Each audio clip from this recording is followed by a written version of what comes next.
Another week, another victim of poor financial decisions. In this video, I'm going to be using Ian Beale as my lovely assistant, the infamous I've got nothing left guy.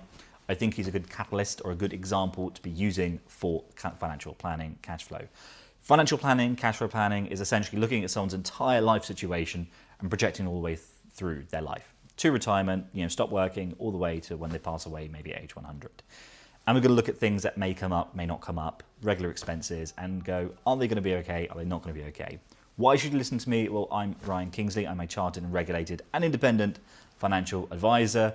And it's literally my day job. So if Ian Beale met me at 40 and I was to coach him and to keep him on top of his life expenses and to keep him engaged and to do the investing for him, is he going to be okay? So I mean it when I say he's got nothing to his name, except he did just get an inheritance and he's got a mortgage. This actually works without a mortgage, but I've put a mortgage in because I think it's appropriate. So he's got £225,000 in the mortgage, he's got a 25-year term, he's got 4% interest rate, and we're going to say that, by the time he turns 65, which is when he wants to retire, we're going to find out if he's going to be okay. I'm going to go through the expenses because it's really important for you to reflect on how you spend your money each month and if you're making the most of it. So Ian is earning $45,000 a year. He gets a 7% bonus every single year from his employer. It's not 10%, which is what the company offers, because he doesn't exceed expectations. He's an average guy. So they give him 7% because he does okay. And he literally doesn't have anything in his pension. He's never opted into his workplace pension. Before that, he was working in a cafe. He was in a market stall and, doing something for Phil, nefarious.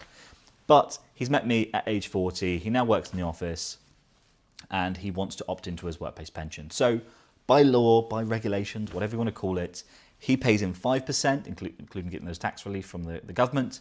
His employer has to pay in, e.g. give him free money, which is 3%. So it's a total percentage of 8% of his combined salary, including this employer payment, going into his pension every single month.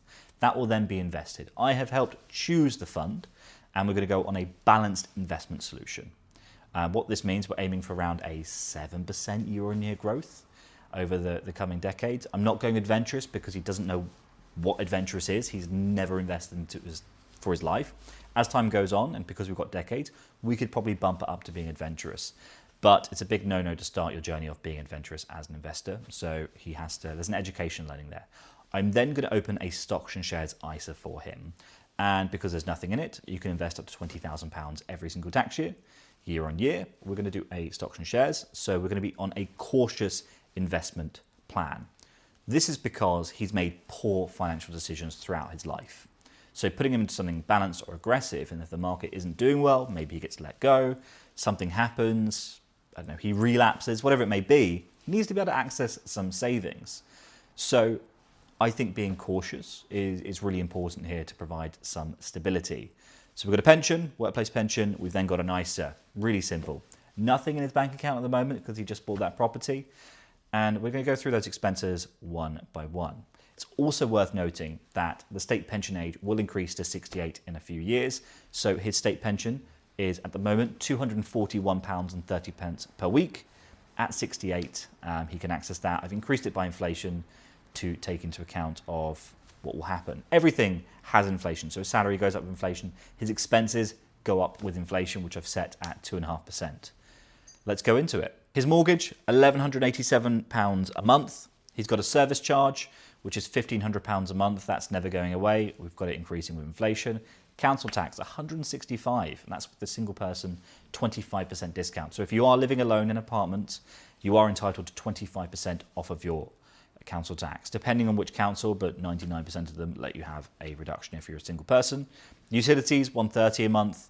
Monthly travel to work, he just commutes twice a week in London, and it's 120 quid a month. He says maybe he gets a taxi when he's running late. Then we've got £400 a month in his food shop. So £100 a week, I think that's more than reasonable. Probably overshooting it if I'm honest. We've then got £200 on eating out. It is expensive to eat out and he's a single man, so he does have a couple of dates a month. We've then got his gym, £40 a month. He thinks by the time he turns 75, he's going to stop going gym. I'd probably agree with him, but I would try to encourage him at 75 to keep up with your health, because the first thing that declines from your 50s and 60s is your health, your muscle mass. Please stay on top of that. Subscriptions, Netflix, your phone, Spotify, Amazon. You need these things, unfortunately. They are our books. They are our good TV shows. So understandable. Random bits and bobs when you're scrolling on Amazon or TikTok shop and you buy random things, or you walk past the store and you go, that is something I never thought about before and I'm just going to buy it. That's that random spending. Then got home redecoration. Now, this is something we discussed, because when you own a home, there is no one that's coming to paint the walls. No one is coming to change the lights, to fix the boiler, to replace the kitchen if it needs updating, or replace a sofa, or whatever it may be. Things break and happen over time in your own property. So because it's just a 1-bedroom flat, and yes, there's a service charge, so the outside I'm not really concerned about, it's going to probably cost about $3,000 a year every 5 years, assuming something happens. A lot of people spend less, like significantly less. Some people don't repaint their rooms for like their entire life. But in this case, £3,000 a year every 5 years until he's 80. That's a lot. Every 5 years spending extra £3,000. But I think it's probably about right when we weigh things up for that flat. Now, here's the fun bit, and I call it fun because we've got retirement fund years. So, retirement fund years, I should say. From 65 to 73, he wants to be doing a lot more things because he's just had the chains unshackled. He's free. So he's going to be spending an extra £5,000 every single year in retirement, on top of all of those expenses that I've said. Those are the expenses. So we've got your pension contributions, we've got your expenses, we've got your ISA contributions, everything factoring inflation, balanced and cautious investment growth rates, using the last 30 years worth of data. Is Ian Bill going to be okay? Well, the answer is, yeah, he looks like he's going to be okay. You can see here, age 40, literally nothing. Age 65, he's got just over £250,000 in investments across his 2 pots. And then by the age 100, which I think we should ignore because later life gets expensive. You might need a nurse. You might need to clean them a bit more often than once a month. Things happen, you need support. And also it doesn't even take into account if you meet someone, if you gifts, things in life happen. So really, I would say this is probably accurate to about age 65, 70, because there's going to be things that come up. What he can do when he gets to 75, if he found out he spent $10,000 a year and he's run out of money, if he's got nothing left, is that he can probably release equity in his flat. So his flat is worth like just over 260k at the moment with the deposit he put down. The mortgage is 225. What you can do is release equity, so he doesn't have to sell the property. He can sell part of the property and still live in it, unless he gets put into a care home, at which point the property would need to be sold. But he could essentially fund the rest of his lifestyle by releasing equity because he'd have no mortgage on the property.